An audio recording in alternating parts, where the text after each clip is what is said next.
Hey look, I'm getting stairs with my ride, walking down the downward spiral, swear to God, cause my Bibles, I will pump up a little rifle, aim my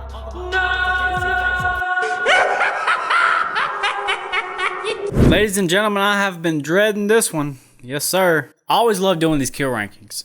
But Seed of Chucky, it hits me differently, in a very negative way. You know, there are some movies like Jason Goes to Hell or Freddy's Dead or, you know, Nightmare on Elm Street 5, what have you. You feel like the movie just didn't give a fuck and didn't try. You know, they just threw everything out the fucking window. They was like, hey, let's rush this shit, get it out, and then we're done. I don't get that feeling from Seed of Chucky. Seed of Chucky, to me, did try. It looks good, it has a lot of cinematic value to it, but something about it just so fucking off-putting to me. It steers me away from it so much. Coming from everywhere the series has been up to this point, you have the great OG. You got part 2, which is arguably the best in the franchise. It is to me, in my opinion. The third was eh. I don't consider the third one a piece of shit. It's just kind of eh. It's just kind of there. Bride of Chucky brought in some comedy aspects, but you still felt that 90s style. It still had that darkness. It still felt gritty. Seed of Chucky is just a fucking joke. Every fucking aspect about it. You're really gonna have Chucky and Tiffany in Hollywood breaking the fourth wall in our reality, cracking up corny ass one-liners. The kills are shit. The story's shit. And if you do like this movie, I do mean no disrespect to your opinion. Everybody has their opinion. That's what makes these videos fun to make. Counter arguments. Why you like this? Why you like this?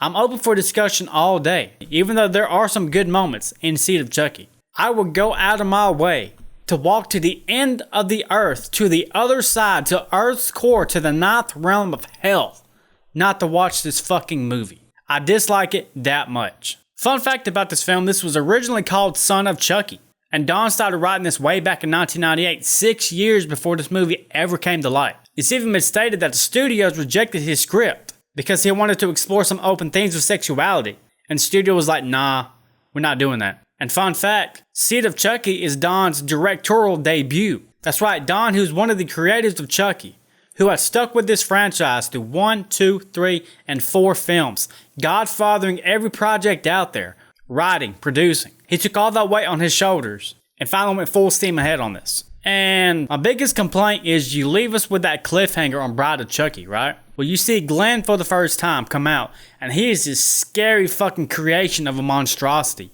This fucking infant is out for blood immediately. I don't see why we couldn't keep that concept. Because Seed of Chucky is just fucking corny. It's too campy. There's too many corny jokes. Half the kills are shit. The story's just kind of there. I feel like it doesn't contribute to the franchise. And I don't understand the need of breaking the fourth wall. Now, I will give credit because if you have seen the TV series, this does play a huge factor in it, which I have grown to like since I have watched most of the TV series, season 1 and 2. Season 3 for me just kind of fell the fuck off and I don't even want to watch it, honestly. But ladies and gentlemen, this is not a movie review. I know why you're here. You want my phone number. Nah, I'm just playing. Or am I? Enough bullshit and let's break down these kills, y'all. This film has spawned 15 kills. It could be 16, but the very last one with Glenn is kind of open-ended. So, I took that off the list. Now, I did take another one out because I'm so fucking sick of this redundant, reused, rehashed, reoccurring fucking theme they have in this franchise. There is another closet kill. So that's going to take 3 off the list immediately. I'm also going to take that fake Santa shit away. I mean, I wouldn't count it as a kill. Nobody died. So we're going to take that fake Santa and throw it in the fucking trash can. So ladies and gentlemen, we are down to 11 legitimate kills. And hell, you could add 2 more if you wanted. Glenn and Glenda's body, they took over. But you know what? Fuck that. I ain't doing all that. We're going to get down to the gritty. My number 1 death is Joan. Throughout this movie, Joan is a character I like because did I mention I don't like this movie? I remember the first time I watched this, I did not see her death coming. I figured she would die out in the movie in some way, right? Aerosol spray death and sets Joan on fire, which is fucking brutal. I did not see that coming whatsoever. And then once Joan falls down the steps, just the fucking impact of her falling to the ground, landing on her fucking head. Fucking brutal, guys. Fucking brutal. To me, it's the best kill in the whole film. Hands down. Not only is it pleasing to watch, it's well executed, but it's fucking brutal. Coming in at my number 2 is Pete Peters. Now we all know this scene. The old acid scene. Now Peter's death can be chopped up to be just your average death, right? The reason why it's so high on my list is the aesthetic of the death. You have Chucky and Glenn in there. They're not supposed to be killing people. They're doing it behind Tiffany's back. You know, they got that whole fucking storyline going on. But the room's completely red. It's already eerie. I've always found those rooms where photographers make out their photos eerie. There's something about it, just like, it looks like fucking hell. Like Satan's in the other room watching fucking The Simpsons or something. I don't know. But then you get Glenn in here. And you know, Glenn is so innocent. He's just an innocent soul trying to find out his identity, trying to find out what his goal is, trying to figure out what to do with his parents because his parents are a fuckfest. But in this scene, they did the old switcheroo. And Glenn trying to save Pete's life ultimately results in him actually accidentally killing him. And the kill itself is like, god damn, I've always had a thing for acid kills. Just him falling back in slow motion. Glenn yelling, no! Chucky posted up, hanging upside down with a knife in his mouth, looking around like who done it. And to see that acid tip over on his face, and his fucking face just starts melting in real time. I can only imagine. Grueling fucking death. Grueling death. Coming in at my number 3 and 4. That's right, I'm going to pair these together. One thing I do like about this film is the dream sequence in the opening. Glenn's POV, first person shooter mode here, I thought that was genius. I thought that was fucking brilliant. I love it. And they've sprinkled some of that in the franchise, yeah, sure. But this is the full time they went full fucking Kamehameha with it, you know what I'm saying? Fucking Super Saiyan. And I don't know if this is factual, but I've always feel like Claudia's father and the mother's death is an ode to Psycho. Now hear me out on this. Claudia's father, when he gets killed, not only is it brutal because you get a close-up of that motherfucker getting stabbed in the heart, and then he falls down the steps. That kill right there is so similar to that guy getting killed in Psycho. Now, as much as I love about the Psycho films, a lot of the kills are just kind of lackluster, right? But you see his POV falling down the steps. And then Glenn immediately moves on to the mother. And if you watch this scene right here, I'm probably going to have to blur out the tatas. You get the shower scene. Everybody knows that classic Psycho scene. Wait. Except for she accidentally falls and kills her fucking self. And sadly, these two kills were just dream sequences. But this is the only time in the whole movie you get that horror aspect, that horror, that scary aesthetic in this movie. When you made this film, you capitalized and you done the opening right. Why could we not keep that theme and carry it on for the rest of the fucking 80 minutes? I'm just like, goddamn, such a missed opportunity. But I'm gonna stop ranting on how much I fucking despise this movie because I'm about to give myself a fucking brain aneurysm. Coming in at my number 5. My boy, my man. They brought in my man, Redman. I'm a huge Wu-Tang fan. I love Redman. I love Method Man. I'm a big hip-hop head. I think Redman's role in this film was the coolest cameo we ever got. And they actually gave him a semi-important role, right? He's over there. He's banging Jennifer Tilly, the fox that she is. Meanwhile, Stan's over there in the fucking friend zone trying to get some but he can't. It's fucking friend zoned. Put all his fucking chips on a poker deck. Gambling his life away that he's going to get this girl. Which I'll round on that in a minute.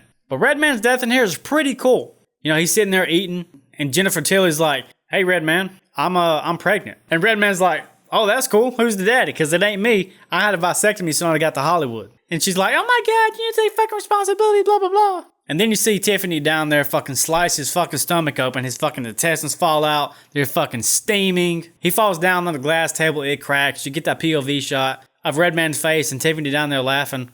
Pretty cool scene. Number 6 is Tony. It's me, Tony. Tony's death was cool because this was the rebirth of Chucky and Tiffany in the movie. I think the kill itself is okay. What I like about this is the build-up. Glenn brings back Chucky and Tiffany with the amulet, and for some reason they're already full human. When Tony opens that fucking back up and sees like the fucking spine, the skin, the blood vessels and everything, I will say the practical effects in this are fucking great. And he is a fucking practical effects guy in real life. So the whole breaking the fourth wall thing is not so bad. The kill itself is okay. He gets decapitated with that really sharp wire. The head floating up towards the camera in slow motion, that was really cool. But other than that, it's just kind of like, eh. Coming in at my number 7 is Stan. Stan, my man. My man Stan. You fucked up. You really fucked up. My man Stan, I respect him, but I also think he's a dumbass. Look, Stan, I'm gonna be real with you.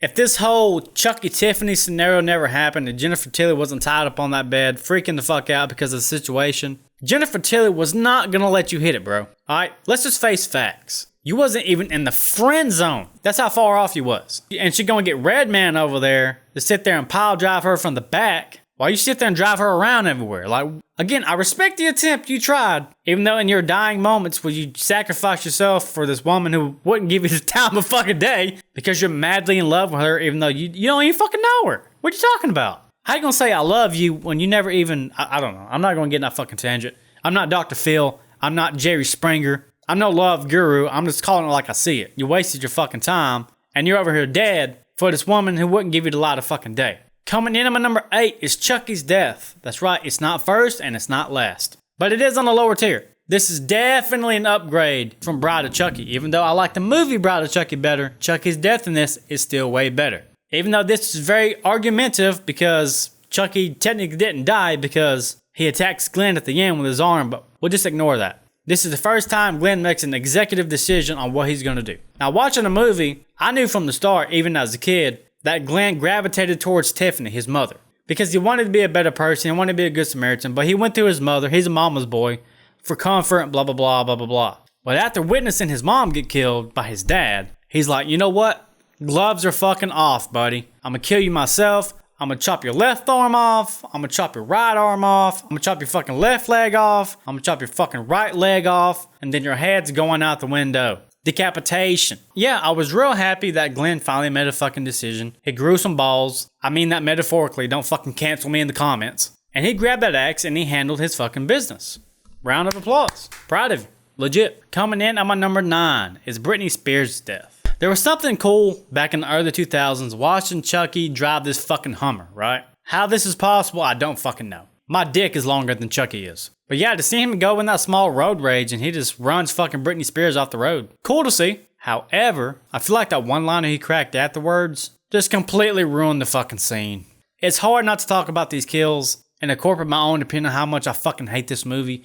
But the corny-ass comedy in this movie, I'm like, fuck! Come on! Coming in at my number 10, ladies and gentlemen, is Tiffany's death. Now, one thing we established through this kill ranking is that, for the most part, they know how to do a Chucky death right. They know how to do a Tiffany death right. I feel like they took the easy way out with Tiffany this time. I mean, just a single blow to the head with an axe by Chucky? I mean, that's all you get? I mean, goddamn, in the last one, you got burnt the fuck up in the oven, you got stabbed multiple times, and you went all the way through labor to have a baby to push that shit out. I mean, Tiffany, you was gangsta as fuck in the last film. What happened? You see the comparison here? And even Chucky's death in comparison, this is definitely not my favorite Chucky death by far, but compared to Tiffany's, I'm just like, psh, goddamn, y'all really had to save your fucking budget, huh?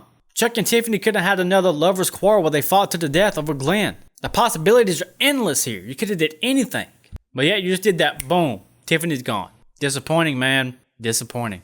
My number 11 is Fulvia's death. My least favorite kill. I will say the execution is not the reason. If we're talking execution alone, this would be up above some of these, especially Tiffany's. But the reason this is so low on my list is that the first time I watched this movie, again, I watched this as a kid. I'm talking about I was maybe 9, 10, 11, 12 years old. Somewhere in that range. Even all these many years ago when I was a young grasshopper, young stud back then, a young stud muffin, I knew exactly how the scene was going to play out. This is one of the most predictable deaths I've ever seen in cinema. And that's saying a lot because I watched a fuck ton of horror movies. When I say a fuck ton, ladies and gentlemen, I mean a fuck ton. I'm talking about if you had a ton and you put a fuck inside it, I'm talking about a fuck ton. I was like, yeah, Tiffany didn't go out like that. There's got to be a little bit more. I knew somehow, some way, Tiffany got inside her body. I mean, that was the goal from the start, right? It just makes sense. And yeah, it happened. But as much as I hate this movie, it did make money. It made a lot of money at the box office. Good for them. Does it hold up? No, it does not. But guys, that's going to wrap this video up. Thank you so much for taking part of your day to kick it with me. You know I appreciate it. I love you all. Until next time, when I see you in Curse of Chucky, I got a great story to tell you about that one. Until next time, adios.